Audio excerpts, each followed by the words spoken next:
dear beloved, Boss Mike Cervera. Tingnan nyo. Matapos nga akong magtalumpati yan, at magdeklara na tatakbo, tingnan nyo, sabi ni Shelo Magno, sorry, akala ko grade 1 declamation competition. Ha? Kita nyo mga kababayan ko, para bang eto daw eh. Oo, para nga, nakikisali sa grade 1 ng isang kompetisyon na medyo madrama, na medyo maemosyon. Yan yun eh, mga kababayan, no? Totoo naman itong si Shelo. Sabi ni Shelo, sorry, akala ko grade 1 declamation competition. Totoo! Para kung sumasali si Sarah, sa grade 1, student, ng isang madrama at maemosyon na pagtatanghal sa kanilang classroom. Di ba mga kababayan? Kawawa naman ito si Sarah, no? Nako. Eto pa isa, mga kababayan ko. Hindi lang ho yan. Ito, all roads lead to 2028. Sorry, akala ko grade 1 declamation competition. Putik na yan, Sarah. Binabash ka ng mga matatalino, ito naman. Tignan nyo. Bahala na kayo, fill in the blanks. Mga kababayan. Ito nga nagngangalang Alvin, pinag-resign ni Lord. Ito naman si Sarah, pinatakbo ni Lord. Putik na yan. Alam nyo na ngayon, fill in the blank yan. Ano naman ngayon? Kay Duterte. Paki-comment naman, mga kababayan ko. Alam nyo, yung mga may sira ang mga ulo, ganyan talaga. Gamit na gamit nila si Lord. Oo, sa lahat ng pagkakataon. Ay, nako. Ang dami hong nambabas dyan sa mga Duterte ngayon. Grabe!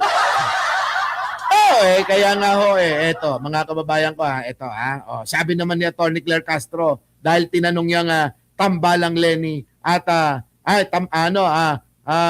paghaharap, pagtatapat ni Leni Robredo at saka ni Sara Duterte, pasok! Scientist Antonio. Nako, mga kababayan, bawal tumawa. Bawal tumawa, wag kayong tatawa rito kay Atty. Claire, pasok! Political scientist Antonio Contreras said that if the elections were held today, a Leni presidency endorsed by PBBM could defeat Vice President Sara Duterte. Any reaction from the palace po? And is there anything on the table yet? So ang lumalabas sa opinion ni Professor Antonio Contreras ay ex or former VP Leni versus VP Sara. Opo. Opo, attorney. Yan po. Yun yung sabi po ni Antonio Contreras. So ang lumalabas ay aksyon versus bakasyon. Hey, nako! Article! Nagtatrabaho versus hindi nagtatrabaho. Pro-Philippines versus not pro-any country. Hindi yun. Attorney, sinasabi niya nga, not pro any country. Yun po, sabi niya lang yun, pero pro-China talaga. Pro-Filipino versus pro-China. Sira ulo versus matino ang ulo. Magnanakaw versus hindi magnanakaw. Diba, mga kababayan ko? Matalino versus bobo. Yan. Ayan. Panoorin nyo. Yan. Political scientist Antonio Contreras said that if the elections were held today, a Leni presidency endorsed by PBBM could defeat Vice President Sara Duterte.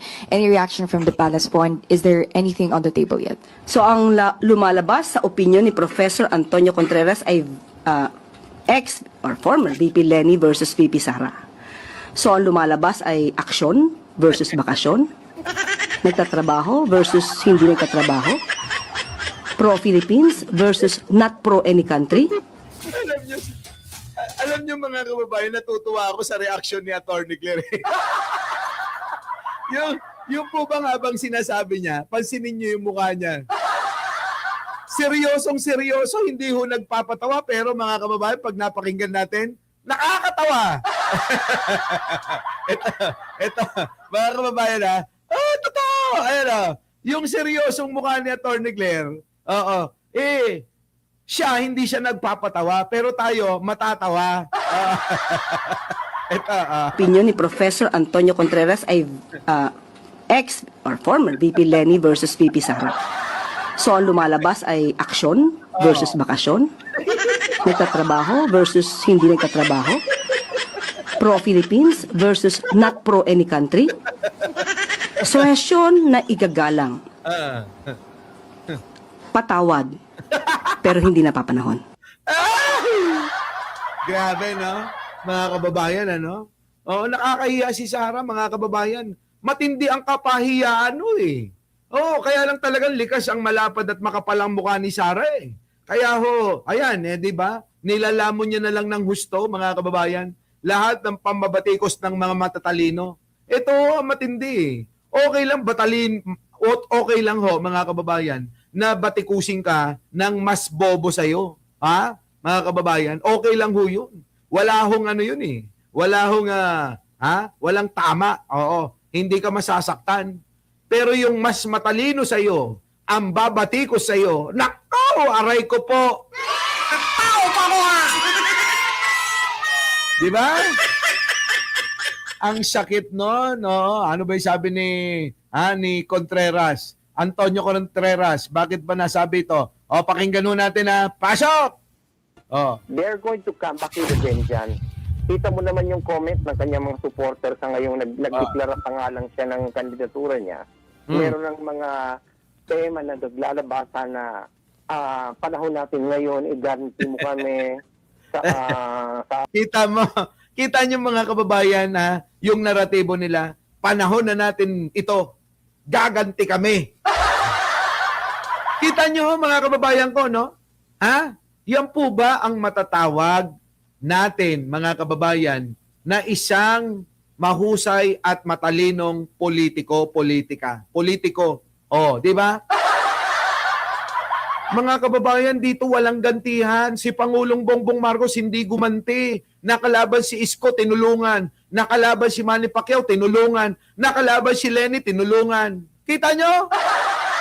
Yun po ang matindi, mga kababayan ko. Yun ang matindi. Yun ang dapat. Di ba? Oh, eto na mga kababayan ko, ha? Oo. Sara, meron yung lagot kayo. Yung may mga ganong klase na parang ang nakakabahala dito is that it's going to be really more intense vengeance. It's going to be an administration governed by revenge. Oh, kita nyo mga kababayan ko, paghihiganti lang yung kanilang daladala. Ang tanong ko sa inyo, kung matino kayo, yung po ba'y makakatulong sa atin, sa ating ekonomiya, sa ating bansa, sa ating mamamayang Pilipino? Sige nga ho, mga kababayan ko. Pero yung panawagan nila, kapag ka daw si Lenny, unity na. Paano magiging unity? Yung naratibo nyo, puro paghihiganti. Kaya ho mga kababayan, tama si Atty. Claire dito. Oh, tingnan nyo mga kababayan ko ha. Oh. Scientist Antonio Contreras said that if the elections were held today, a Lenny presidency endorsed by PBBM could defeat Vice President Sara Duterte. Any reaction from the palace po? And is there anything on the table yet? So ang lumalabas sa opinion ni Professor Antonio Contreras ay ex or former VP Lenny versus VP Sara.